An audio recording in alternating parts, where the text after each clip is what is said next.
आज की कहानी का नाम है लालची मिठाई वाला। दीनपुर गांव में सोहन नाम का हलवाई रहता था। वह खूब बढ़िया और स्वादिष्ट मिठाइयाँ बनाने के लिए जाना जाता था। इसी वजह से उसकी दुकान पूरे गांव में मशहूर थी। पूरा गांव उसी की दुकान से मिठाई खरीदता था। वह और उसकी पत्नी मिलकर शुद्ध देसी घी में मिठाई बनाते थे। इससे मिठाइयाँ काफ़ी अच्छी और स्वादिष्ट बनती ही थीं।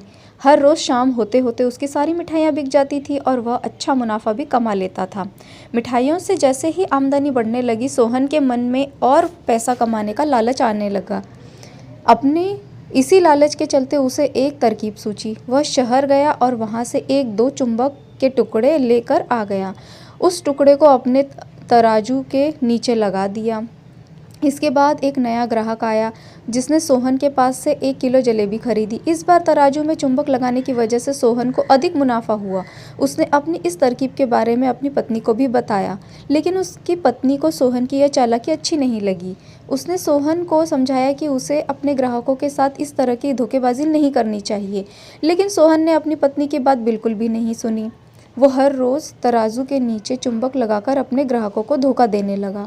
इससे उसका मुनाफा बढ़कर कई गुना अधिक हो गया। इससे सोहन को काफ़ी खुशी हुई। एक दिन सोहन की दुकान पर रवि नाम का एक नया लड़का आया।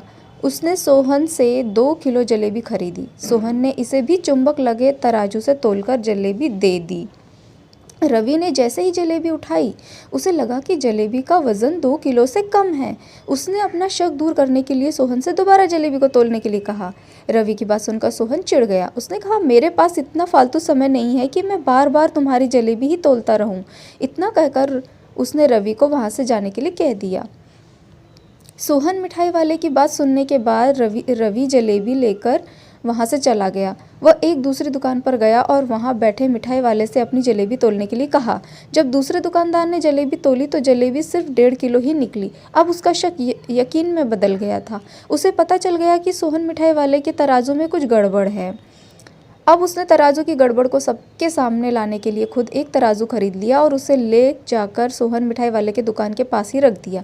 फिर रवि अपने सभी गांव के लोगों को वहां पर इकट्ठा करने में लग गया। जैसे ही लोगों की थोड़ी भीड़ बढ़ने लगी तो उसने गांव के लोगों को कहा कि आज मैं आप सभी लोगों को एक जादू दिखाऊंगा। यह जादू देखने के लिए बस आप लोगों को सोहन मिठाई वाले से खरीदा गया सामान एक बार इस तराजू में तोलना होगा।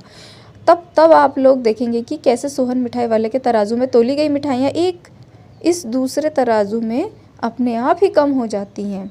कुछ देर बाद 1-2 लोग मिठाई लेकर रवि के पास पहुँचे तो उसने ऐसा करके भी दिखाया। इसके बाद सोहन की दुकान से जिसने भी मिठाई खरीदी थी, सभी ने रवि के तराजू में तोलकर देखा तो सबकी मिठाइयाँ 250 ग्राम से लेकर आधा किलो तक कम निकली।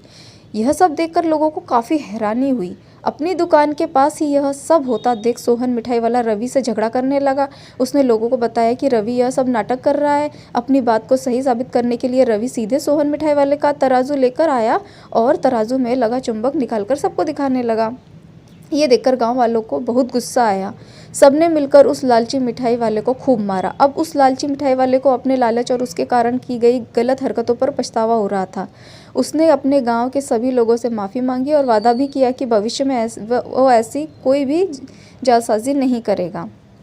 सोहन की इस धोखेबाजी से पूरा गांव नाराज़ था, इसलिए लोगों ने उसकी दुकान में जाना काफ़ी कम कर दिया। इधर सोहन के पास पछताने के अलावा कुछ और नहीं बचा, क्योंकि वो पूरे गांव वालों का भरोसा खो चुका था। कहानी से हमको ये सीखने को मिलता है, कभी भी लालच नहीं करना चाहिए। हमेशा ईमानदारी के साथ अपना काम करने से ही इंसान का नाम होता है।